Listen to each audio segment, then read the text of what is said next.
slow, even if it's a holiday.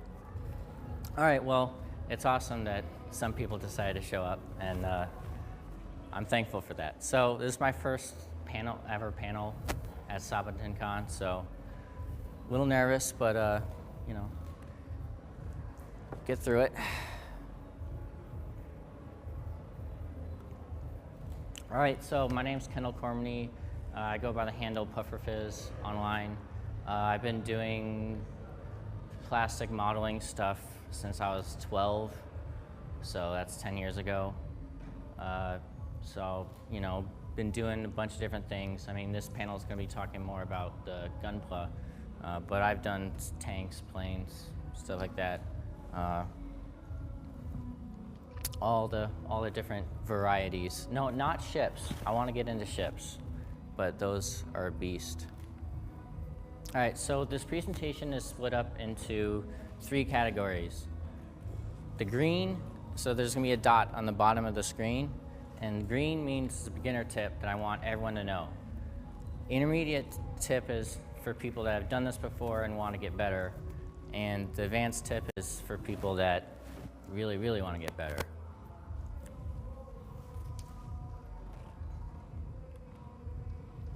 All right, so there are different types of model kits out there that Bandai produces. So the most popular brand is Master Grade, and that's 1/100 scale and ranges from amounts of parts, and it's in the $30 to $60 range. There are some outliers like the Zazabi, which is ginormous, and that's like $100. We got the high grade, which is 1/148 scale, so it's a little smaller. They produce more of those because they're easier to produce, easier to model, easier to ship out. They're cheaper. They're about like 20 bucks, 30 bucks around there. We got the perfect grade. That's 1/60th scale, and that has like 1,000 parts. That's ginormous. It's like that big, and it costs like 200 bucks easy. And they don't actually make a lot of those. They have, I want to say there's only like 8 they've ever produced, just because there's a lot of like, you know, machining and whatnot for that, and the demand for that kind of stuff is not very high. And then we have non-grade, and non-grade is pretty much anything that doesn't classify into those categories. So we have like super deformed, we have just general stuff, we have, they came out with model kits that you were supposed to make while you're on the train. So they take about like 30 seconds to put together, and they costed like 500 yen or something like that. There's a bunch of different like odds and ends kind of model kits that Bandai produces that don't really classify into those kind of standards. And some of them are good, some of them are pretty crap, but you know, it depends on kind of what you want and what your expectation is. I mean, if you're only spending $10 on a model kit, you know, don't expect it to be, you know, highest quality kind of stuff with all the movable joints that you expect from another thing. So what's in the box? You have your parts, obviously. So you have trees, the metal, the plastic bits around all the parts is a tree, or a sprue is also another name. And it, you know, depending on the model kit, you're gonna have 3 of these, 1 of these, 10 of these, depends. Bandai's pretty good on putting, like, breaking it out with the colors in the Master Grade series, which is nice. So you don't have to do a lot of masking and whatnot. And then you have your manual. This is a trusty guide. Don't lose it. Keep it with you forever, because you may think you know exactly where that part goes, but it could be wrong, and you could spend hours trying to figure out where it goes. So don't lose the manual. Luckily for you, there are sites out there that scan the manuals, so there is backups, but a manual, don't lose the manual. It's very important. And then there's other odds and ends that come into kits. So for this Master Grade that I have right there, it comes with tinfoil stickers, dry transfer stickers, and just regular stickers. If you've never made a model kit before, these are fine. If you've made 1 before, these are fine. If you've made 2 before, take all those and put them in the garbage. They're crap. They're really awful. Those tinfoil things are the worst things ever to be produced.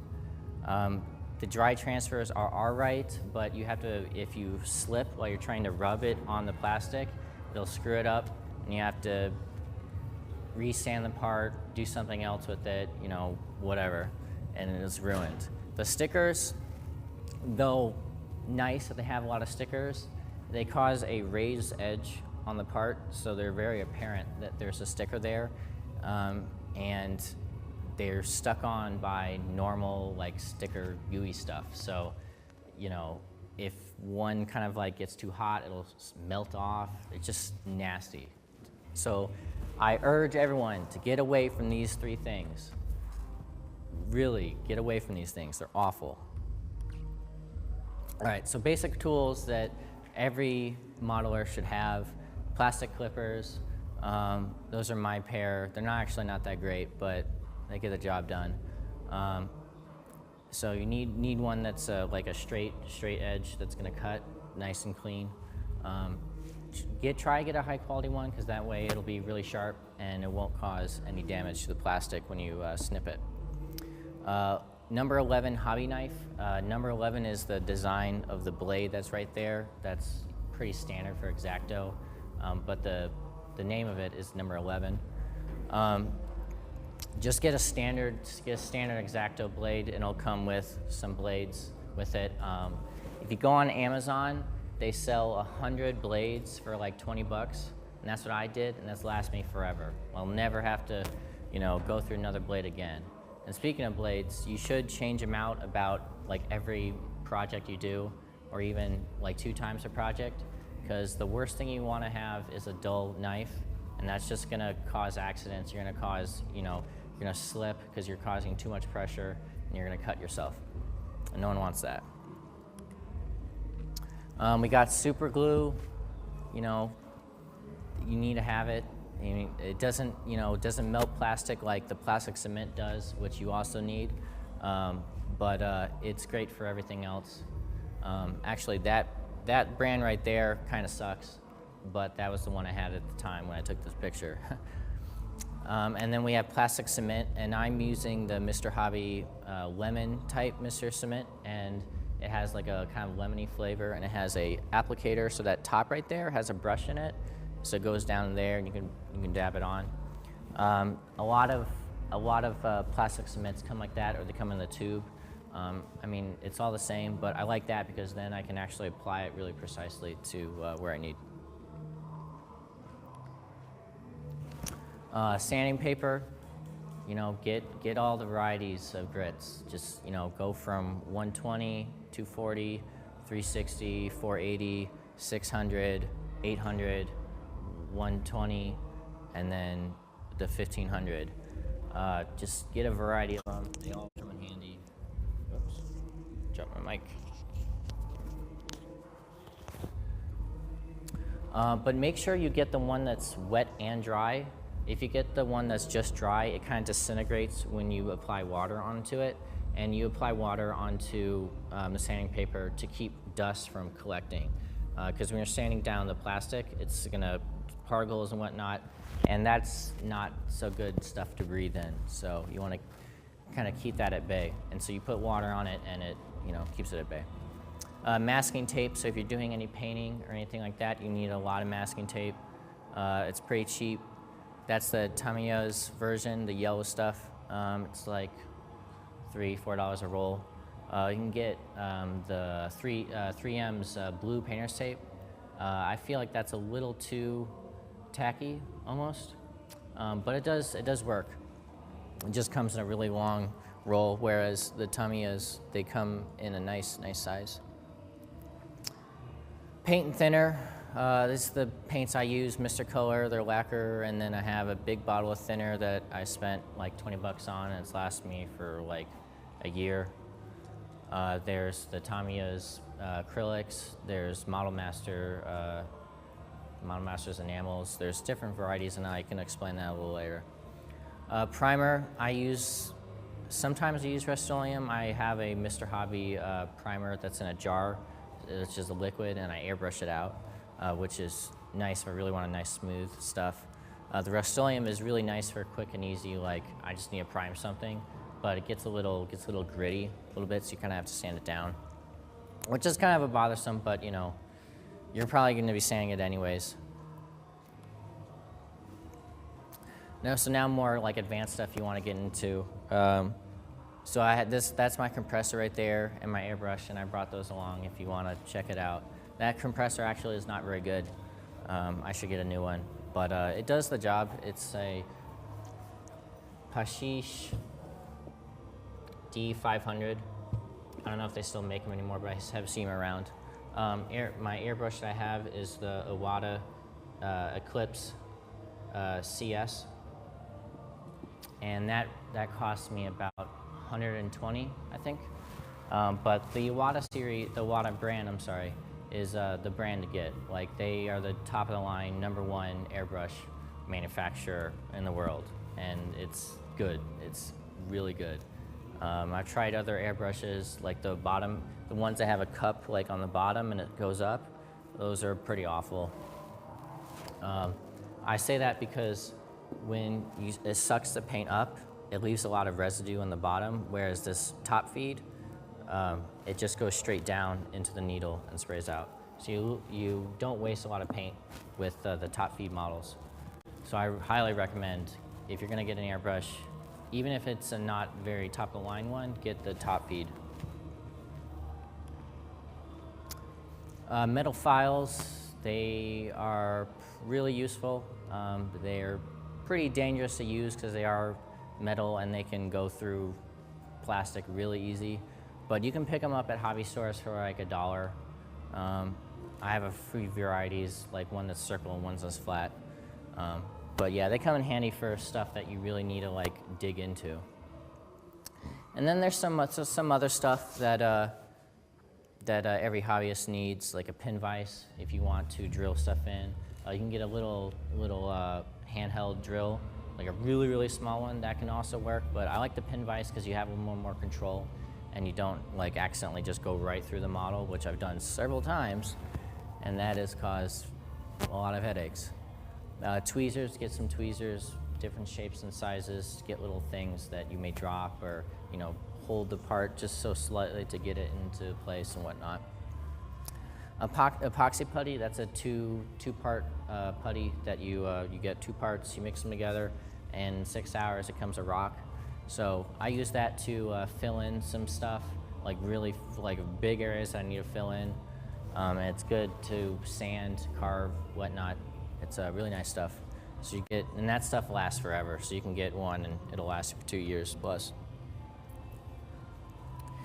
And then there's a bunch of other like aftermarket stuff that other people that are not affiliated with Bandai produces. So there are people out there that make custom decals for you guys. They make resin parts, they make metal parts, they make conversion kits. So like some rare Gundam that Bandai is never gonna produce a plastic kit for, someone's made a resin kit that you then put onto the plastic frame from the master grade. Metal parts like beads and whatnot for like the Vulcan guns. And other resin parts, there's B Club makes hands, different hands that are resin. So now you're started. Organization. I know it sucks and I hate doing it, but it has saved me so much pain and agony from just bagging my parts onto what they, where they belong. The right leg, the left leg, right arm, the main body. Like,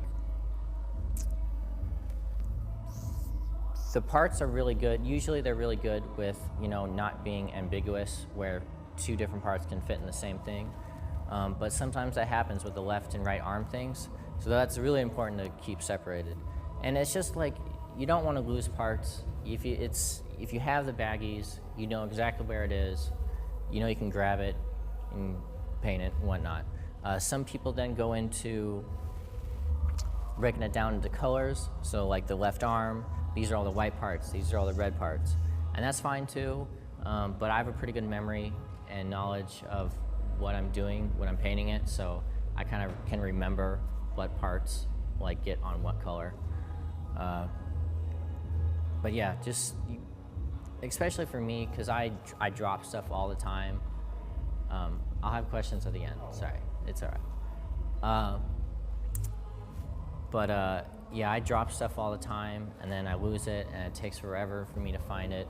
And if I just like kept all my parts like in baggies and not just all over the table, like that wouldn't happen. So be organized. It sucks, but you should be organized. All right, so we're cutting parts off, and you see there, get really close to the part, because that'll help prevent, that'll get rid of, a lot of the material and to make your life easier when you're trying to remove the nub. So you got the part off, and now look at that nub right there. It's awful. So first, what I do is I get my X-Acto knife, and I just, parallel to the nub, just start slicing it off to where then it's flat.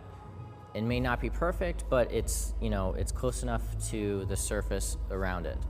Then I go in with some sandpaper, I wet it down, and little circles just, massage that little place right there. And that'll flatten it out, get it all nice. Some things that happen is it's gonna look a little white, and that's plastic stress. So when it breaks off, it stresses the plastic slightly. And I mean, you can do a lot of things to try to prevent that, like better clippers, like being better with your knife and whatnot.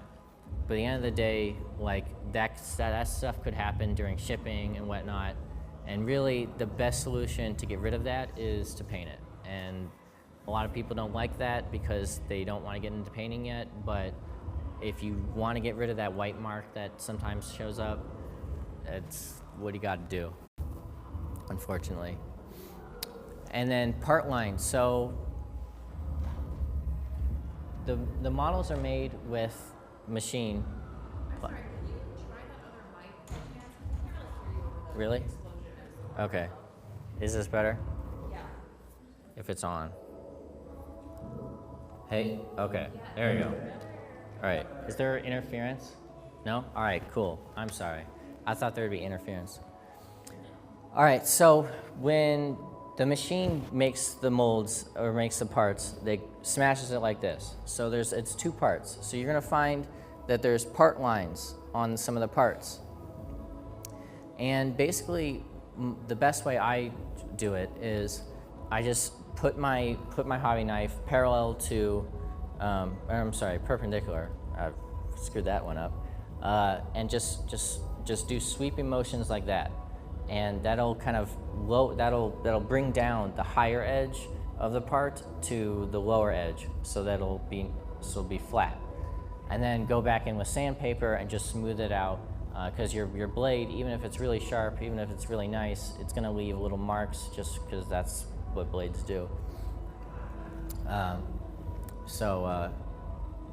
Yeah, you're gonna find that sometimes they're really hidden, because Bandai knows people hate this. People hate part lines, so they hide them in places, but you still got to get rid of them. So, scrutinize over the part, because you might not notice like the line is actually like just put into the design of the part, but it'll cause like an edge, like an ugly edge that is like apparent, like when you see it.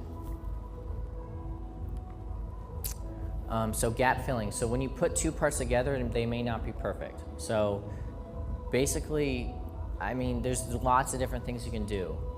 For me, I like to use a mixture of my Mr. Hobby, Mr. Surfacer liquid primer and baby powder. And the baby powder makes it into like a paste, and I kind of wipe it on there, and it'll dry pretty fast. And then, it's really easy to cut and really easy to sand. Some people use super glue and baby powder, and that also creates a paste. That's get a little dicey because it's super glue, which means that if you touch it, it'll instantly bond, and you'll get skin on your parts and whatnot. Tamiya makes a seam filling paste, but it's pretty much the same, the first thing that I described. There's some other things you can do. You know, when you put the part together with plastic cement, usually that fills in if it's nice and, you know, nice and with the part. But you know, some of these parts, they warp a little bit in machining. It's not always going to be perfect, and you're going to have these little holes, you're going to have these little lines and whatnot, and you want to get rid of those because they're ugly.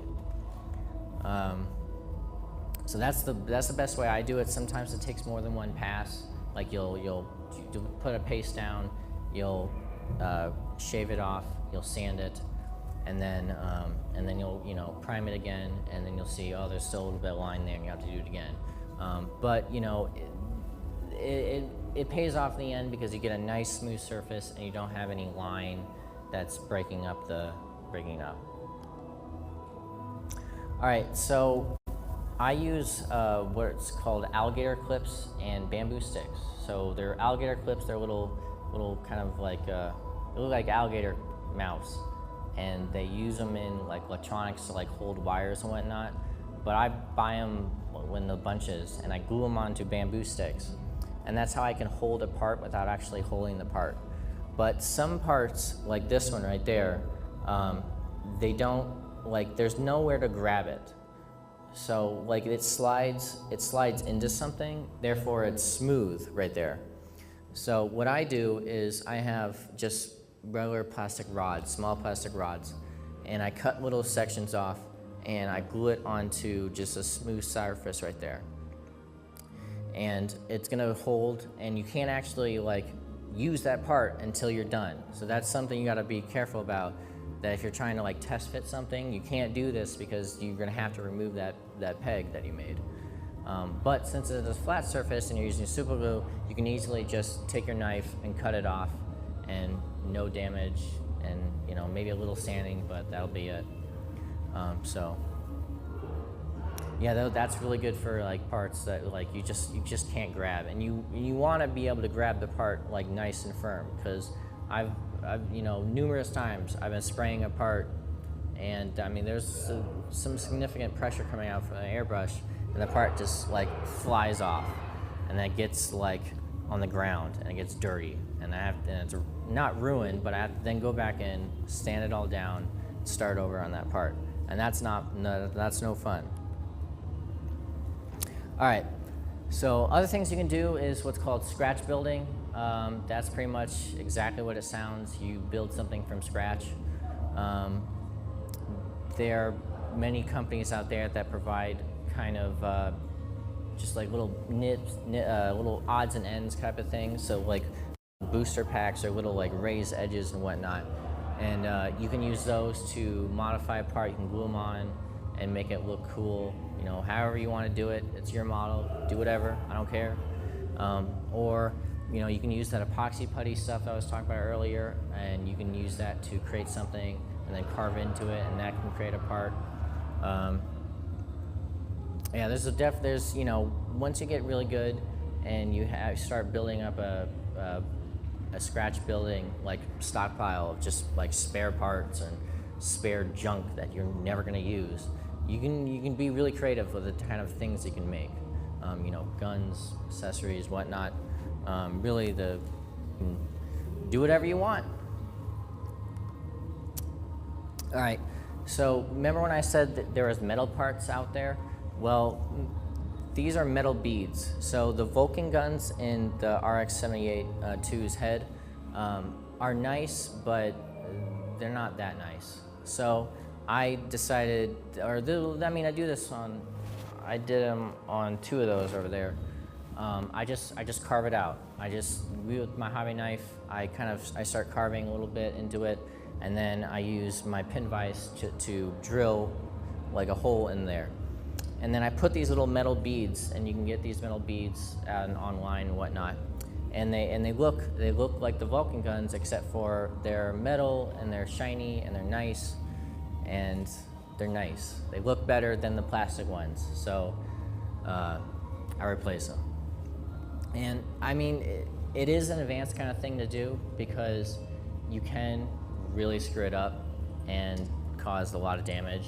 So, you know, you got to be careful. I mean, what you're getting into, because like one slip, and you just cut you cut his top like fin off, and that replacing that, you can do it, but it's hard, and you don't want to spend that extra time to, you know, do that when, you know, you weren't ready. But, you know, also with that scratch building stuff, you're going to have a lot of different parts that you're not going to use. That's also good stuff to practice on, you know, carving and do like that, you know, practice your knife skills. All right, so one of the problems with manufacturing plastic is you can't get a fine tip. So what Bandai does is it blunts it and then puts these little extensions on top. Sometimes they're on top, sometimes they're on the back. And that prevents the part from warping when it's injected into the machine and comes out. But that sucks. That's not how it is in the anime or the manga or the line art. It's sharp, it's nice and pointy. So I want to be nice and pointy. So basically, it's pretty simple, but it also is, if you screw up, you have to order a new V-fin, because those are really hard to scratch build. But basically, you just cut off the top parts right there, or the ones in the back, and use that metal file that I was talking about, and you just very slowly follow the edge. It's because it's a triangle, so you just follow the edge really slowly, and just incrementally go down and down, so you make a sharper and sharper point. And it's going to take like 30 minutes to do this, but you got to be slow and you got to be careful, or it's going to break and your life is going to suck. Or you're going to wait 3, 4, 5 weeks for some online retailer to get you a replacement part, and that also sucks. So be careful, but it levels up your model just significantly, because blunted points don't look good. Nice sharp points look really good. So you want to have sharp points on everything. That's not true, not everything. But if it's supposed to have a sharp point, you should make it really sharp. Yeah, you know, some people say don't do this. Me, on the other hand, I have really oily hands. So when I'm handling the parts like for hours on end, there's going to be a lot of gunk on there.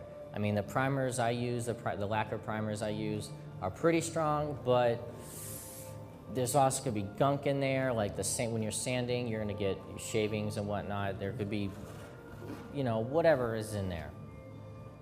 So just wash your parts, preferably not in the sink like I do, because that's really dangerous, because if you hit the thing, they're all going to be gone. But in like a Tupperware or something, just some water, some soap, light soap, like the kitchen soap that, you know, degreases stuff. Just use that. And find like a soft bristle toothbrush, like in the baby section or whatnot, and just do a light scrub. You know, nothing. It doesn't need to be hard. It's just, you know, breaking off any like little tidbits that got stuck on there.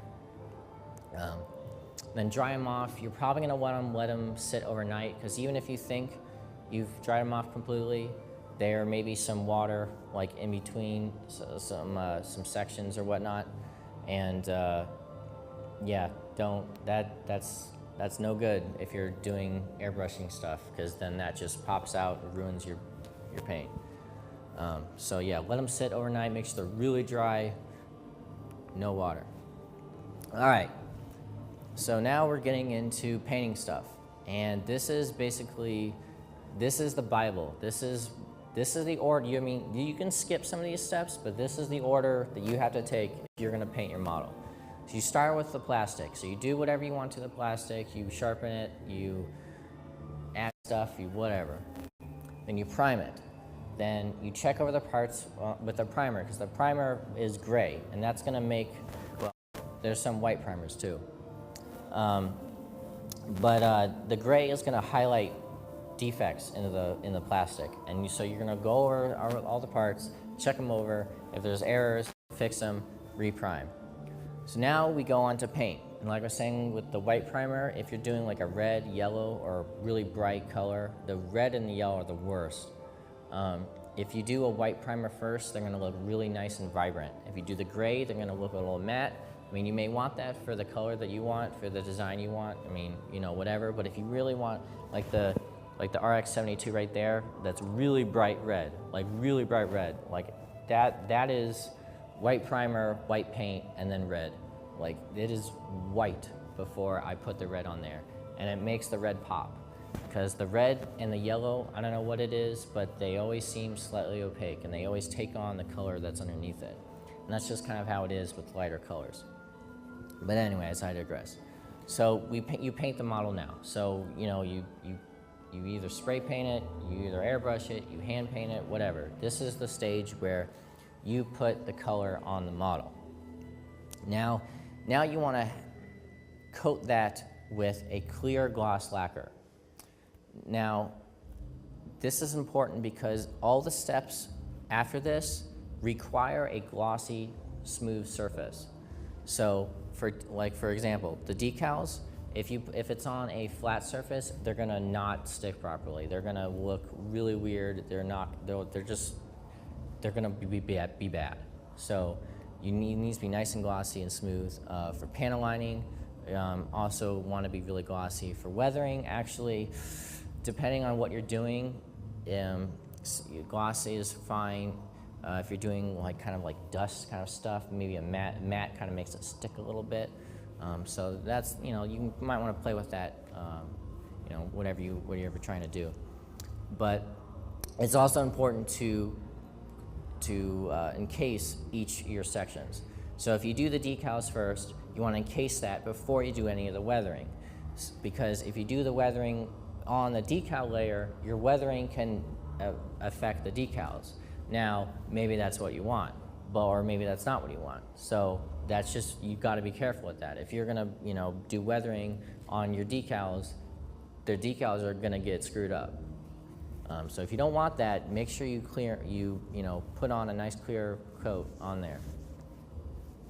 And then after that, after you do all your stuff, your panel lining, your weathering, your decals, all that other stuff, you do the final clear coat. And this is where you decide what kind of finish your model is going to be in. So it's either gloss, semi-gloss, or flat.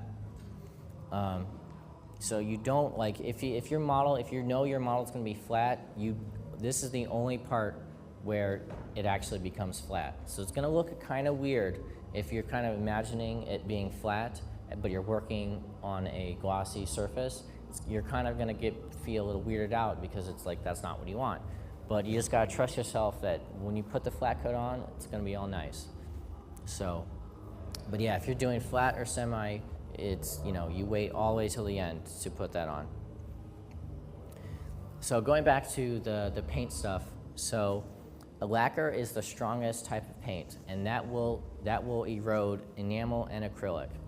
And enamel will not erode lacquer, but it will erode acrylic, and acrylic will not erode enamel or lacquer. So this is important when you want to do like layers and stuff, and like the panel lining specifically. So the panel lining, you do it in enamel because the enamel will not affect the lacquer clear coat that you put on.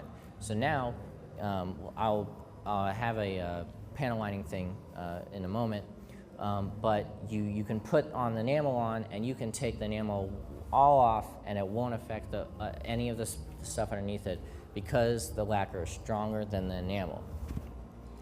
So you want to follow this order. So if you're painting your models with acrylic, which you can do, this is fine. You got to be wary that the lacquer clear coat that you put on, it's possible will dissolve the acrylics. You got to be nice, fine layers. Don't here's your model. Don't do that because it'll just eat away. Also, acrylics, if you let them sit for like a week or so, they start to harden up because they're really soft when you first put them on. But that's really important to know because you don't want to be in a situation where you're doing something and now suddenly all your paint is melting off. Because now you have to redo the entire part. You don't want that to happen. So when you're preparing, when you're thinking about what you want to do for your model in terms of paint scheme and whatnot, keep this in mind. And you can take this with an advantage. Like, let's say chipping. So paint chipping. What you can do is you can put a lacquer over first, and then enamel or acrylic on top of it, and you can then go in with, let's say, some steel wool or a toothpick or something, and you can chip away the really weak acrylic, and that gives it a nice paint chipping effect. So that's where you can then take these in an advantage. All right, some more paint tips. So spraying, if you're using a spray can, it has a very wide angle. So you want to stand like 8 or 10 inches away from the part. So, hold it like this and then be like this. And then just do this. Be a nice motion of, start, stop, start, stop. If you're doing airbrush, it depends on your airbrush and how you are spraying. So my clips right here is dual action, so I can hold down to start the flow of air, and I pull back to start the flow of paint. So if I pull back just slightly, I get a really fine line of paint. So I actually have to be really close to the model, or the paint is just going to dry up in the air and not actually reach the model. But if I'm pulling all the way, if I'm just going at it like a large piece, I'm just going at it. You want to stay back because you don't want, if you hit one spot, you'll bubble it up. It'll like ripple, and that looks nasty. And you don't want that because it'll cause issues. So it's depending on, you might, if you're new to airbrushing, take a day to get some just regular paper and just try it out. Try how far you have to wade to get the paint to stick, and how far or how close you have to be to get really fine lines and whatnot. Because they're all different, but 4 to 6 inches usually that's kind of a sweet spot if in the average of pressure and air and whatnot.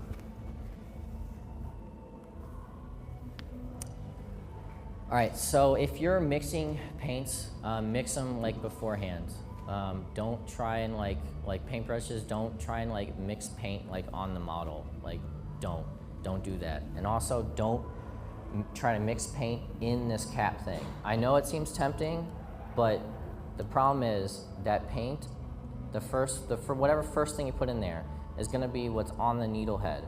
And even if you put something and you switch it around, that first paint is still on the needle head. So when you pull back, that's not going to be the right color. And you're going to have to, wait for a while for the paint that's on top to then recycle onto the paint head, for the needle head, excuse me. So don't mix in here.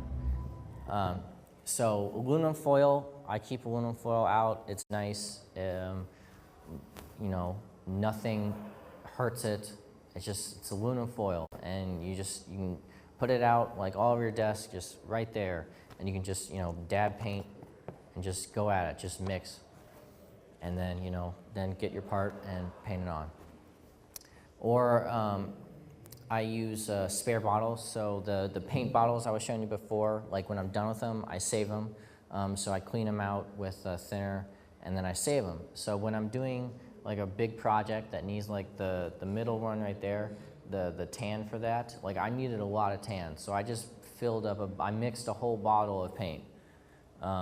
And that may seem like a lot, but it really sucks when you're halfway through a project and you run out of the custom painted mix that you made, because you can't guarantee that you're gonna make the same mix again.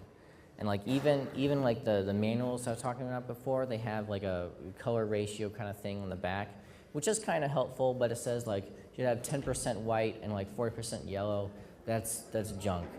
I don't know why they give you numbers. I mean, that's right in terms of more yellow than white, but you're not gonna go in the percentile. But even with that kind of stuff, you're not gonna get the same color every time. So making a big batch I mean, even though it may seem like a waste, in the long run, it's going to be better. And then you're going to have paint for something else. You know, you can always use that to then mix into another paint. So yeah, just, you know, don't be afraid to like just mix a big bottle, because it can be useful. So this is some stuff that some people, really beginners, have a mistake in, especially with, or I guess pretty much all the paints. High humidity just kills it, because the water moisture in the air will latch onto the paint particle and it'll just screw it up. And if it does reach the model, it'll make it so the paint's like flaking off and it's not sticking because there's water there. Just awful. So, and like if it's raining, don't go out and do painting. If you're doing any type of spraying, you know, unless you have a really nice spray booth, do it outside.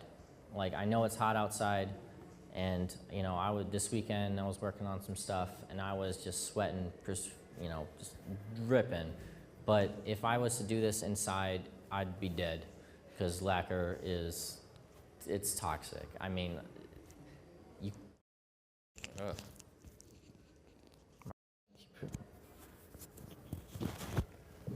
I think it's still, yeah, most lacquer now is banned from being imported from Japan. I have to get it from China now, and yeah, it's bad stuff, and I don't know why I use it, but it's good.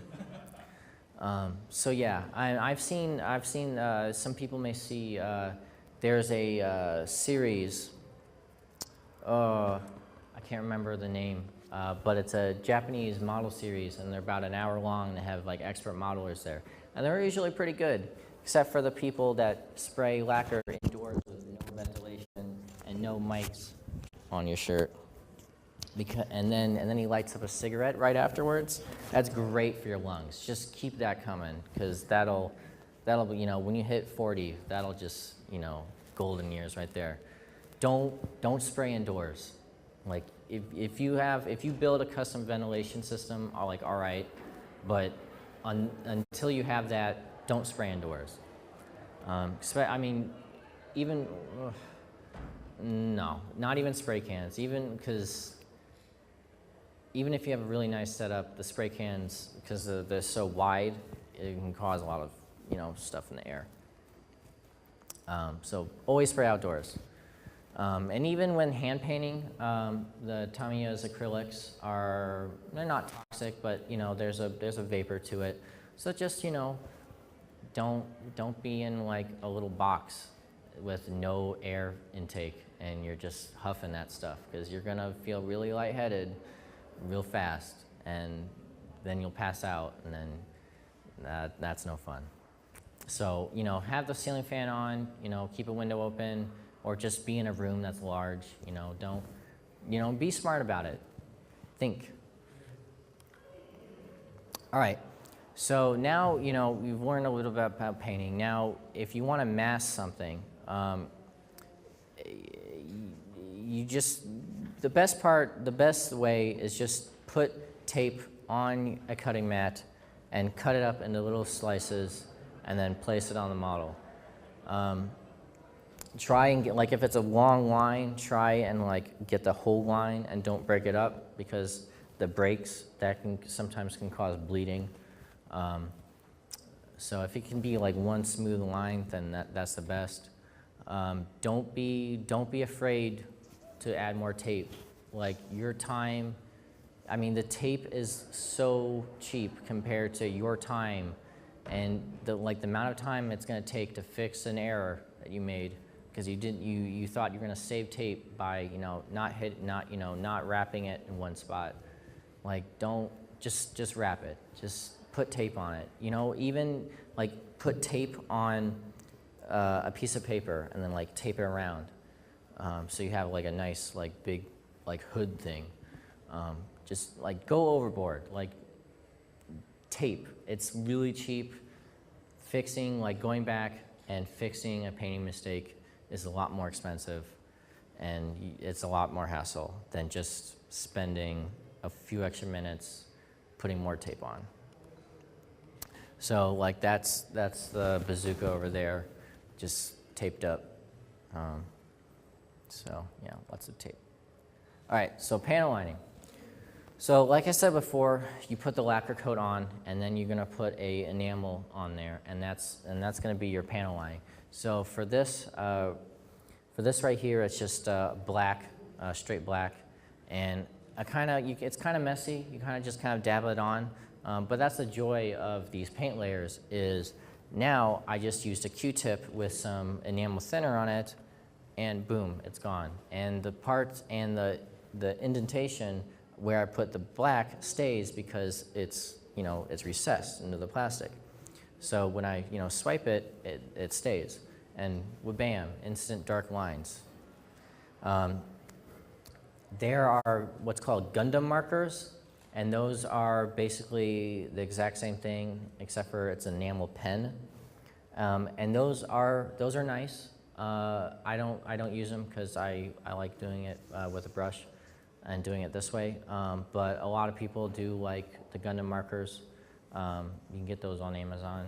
You don't have to import them or anything like that. And it's just like black. It's black enamel. It's a black enamel paint pen, but with a really fine tip, and they're nice. All right, so Bandai decided to cut cost about 20 years ago and stop including decals in their kits. And that sucks because decals are amazing. So you either have to buy them from Bandai. Bandai does produce a decal series. So every master grade that they produce, they also produce a decal sheet to come with it.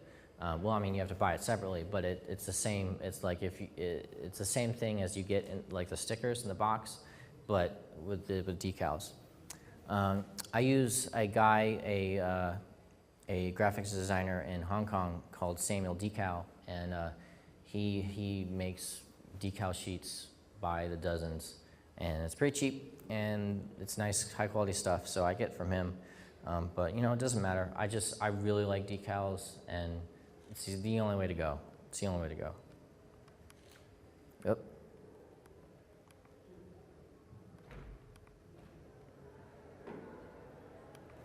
Okay.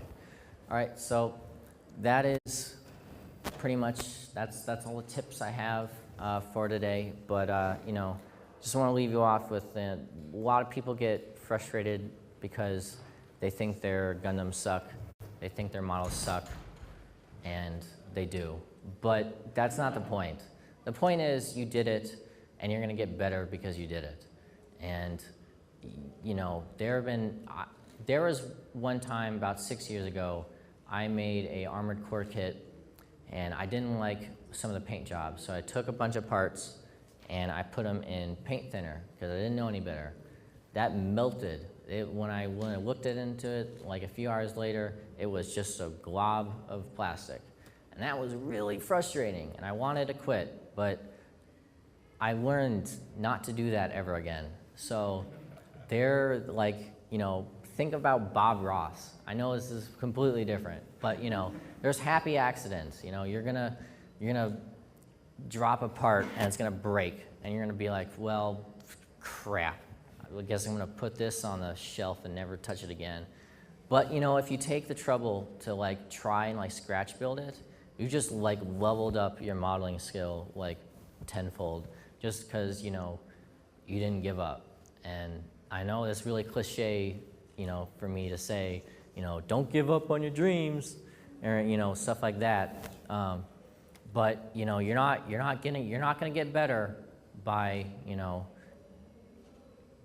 not doing anything. It's only gonna be if you keep on modeling, keep and make mistakes, buy crappy non-grade Gundams to experiment on. They're like $10. You can experiment different techniques and whatnot, and that's great. Just do it. The more models you make, the better you're gonna get, and you're gonna be happier. All right. So now Q&A. Is there any questions? Yes. Those decals you were talking about earlier towards the end of the presentation, those are water slide, right? Yes, they are water slide. I should mention, like, if no one knows what water slide decals are, basically it's a printed film that's on a kind of like a, not a sticky backing, just like a backing, and you cut out the decal and you put it in water, and the water releases the backing, and so you just get the film. And you use the water to slide it on, and then you can either use like a Q-tip or, you know, or depends on how much water you use and how big the decal is. And just kind of like dry up the water, and it'll set. But yeah, those are water slide decals. You know, pretty. I mean, other decals like the rub-ons, kind of just too much hassle. The water slides are nice because you can kind of have a few seconds to, you know, push it around, kind of decide exactly, you know, where it is, whatnot. Yes.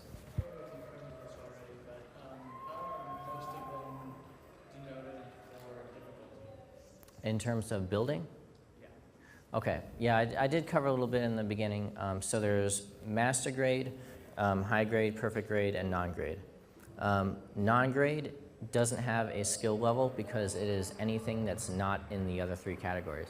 So it could be the Super Deform series, which is actually kind of difficult, but they're chibi size, so they seem easy. Or ones that you get from Cup of Noodle, like, you know. Perfect grade are the most difficult. They're 1/6 scale. There are 500 plus parts. They're huge. I mean, I've been doing this for 10 years, and I don't want to do one of those. Well, I mean, one, they're $200, and that's a lot of like time and money for one giant, you know, strike freedom that I hate. So, why? There's high grade, which that's, you know, if you want to get into it, that's the line to get. Bandai just retooled almost all of their high grade stuff, and it's really nice. I mean, it's in 1/140 scale, which is that one right there on the far left hand. So it's a little small, but you know, they're pretty cheap, so you can kind of, you know, get them out pretty quickly. And then the master grade, that's my bread and butter. It's 1/100th, and that's the GNX that's right down there. So it's a nice size, you know, it's good looking and gives you a little freedom to, you know, do some modifications too, and it has really good joints and whatnot. So, yeah. Yes? Master grade, are they fun build, or are they better build master grade and high grade? In terms of funness? Yeah. Well, the thing about master grades that I like is how they break up the parts. So they break them up really, really nicely, and they make sense. Some of the high grades, like you'll get like parts that they should be 2, but they're 1, and that's just to save mold costs and whatnot. And that's a little disconcerting for me because I feel like if I'm going to put a lot of effort into a model, I want it to like, you know, I want it to have all the movable joints it can possibly have. But the high grades are fun in the sense that there's lots of different little different guys that you wouldn't normally get a master grade with. So little fun characters, you know, little one-eyed things that only showed up in like one frame in the anime and then immediately exploded. But since, you know, high grades are pretty cheap to produce, you know, they said, whatever, we'll make them. So that there's fun in that. Yes? When you make your model parts, do you paint them before or after you put them together? That's a good question that I should have mentioned. What I do is I do a dry run. So I take all the parts off and of the sprues. I, you know, clean them up. And what I do is I drill, you know how there's the female and male peg part. The female part I drill wider. That way the peg, when I put it in, it doesn't like, it's easier to take off. Yeah, some people try taking their sprue cutters and cutting up that hole a bit so it's not such a tight fit. Yeah, I mean that's one way to do it. But yeah, I always dry fit all my parts before I paint them, just to see if there's any like errors. Like, oh God, the Master Grain Unicorn, like you couldn't bend its knee. Like, I don't know what it was. Designers were idiots, and you couldn't bend its knee. So like everyone on the forums and whatnot were like, all right, well, we all have to go through this process to modify this knee just so it can move. And that's something, you know, if you painted it together, you painted it before you put it together and then realize, oh, I can't bend its knee. I have to scrape all this paint off so I can get it to bend its knee. Like, that would suck. So yeah, you know, it's nice to dry fit your model beforehand. Yes? If you're building models, you should build, like, either dry build on the ground, get a carpet. That will save you from either doing on a desk, that will avoid all the, any part of dropping, breaking. Yeah, you know, it's like that, and then the organization I was talking about with the bags, that kind of stuff is nice. I mean, I agree that sometimes I have just like gotten on the floor because it's like there's a bigger space on my desk and I'm not going to drop anything. So that's, you know, that's something to do. You just don't want to make sure you don't lose any little parts in the carpet, depending on what kind of carpet you have. You know, maybe hardwood floors or something. Any other questions? Yes. What's the best kind of masking tape to use for hand brushing? Is that like the airbrush or like the hand brush? So masking tape for hand painting is a little dicey. It depends on kind of like how you go about using the brush. Because if you rub the bristles against the tape, the bristles are going to go underneath the tape, and that's all you're going to do. But if you kind of like go like parallel with the tape, you usually can get a pretty nice clean line. So I mean, you know, the masking tape is the masking tape. You know, get the yellow stuff, or go to Home Depot and get the blue stuff. The blue stuff you have to cut it up because it comes in rolls that are like 6 inches wide. You don't need any of that. Yeah, no, it's possible. It's just, you know, you guys should be a lot more careful. That's all. Yes. I will paint jobs and make it look like it's completely black. Do I need to use a clear coat beforehand? What did you say? I want a paint job that looks completely flat. Do I need to use a clear coat? Yeah, I mean, the clear coat is very, very thin. So, and the flat, like all the types of flat clear coats that you get, basically what it does, and now I'm going to talk about paint chemistry and whatnot, is the reason why it's flat because paint particles are lined up like this, and there's breaks in between the paint particles, and so that causes light to like refract from it, and so you get the flat. So basically the flat clear is, you know, that's all it's doing.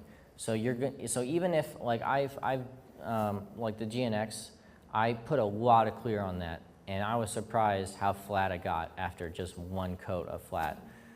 So really, I mean, you're not going to come into issues because all the flat coats out there are really good. Any other questions? 1 minute. Yes. Have you ever made any like custom parts for your demos? Yes, and if I had internet, I would show you.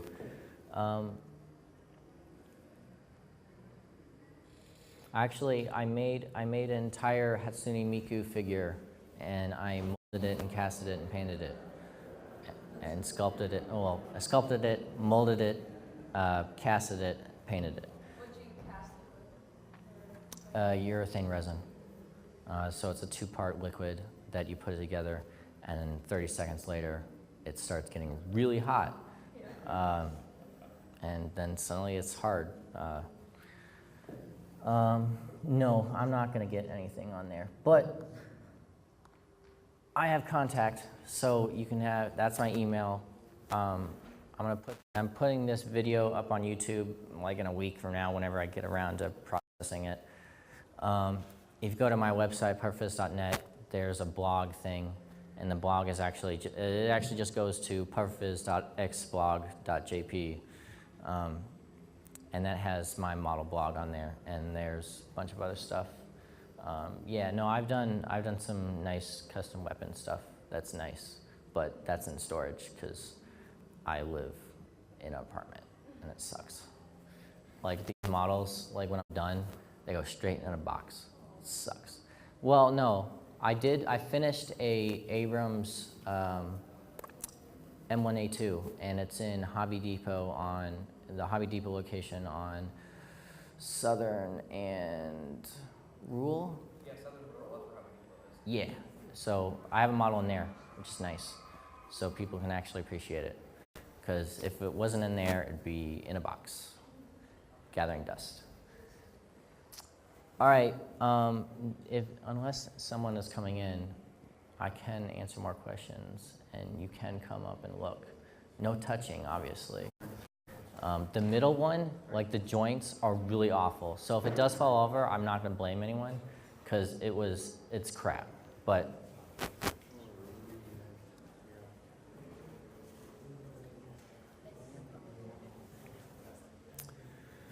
yeah, so I'm gonna set this microphone down.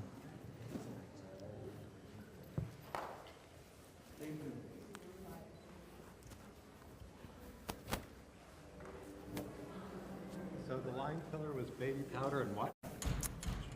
So there's two different versions. The one I use because it's easier and doesn't cause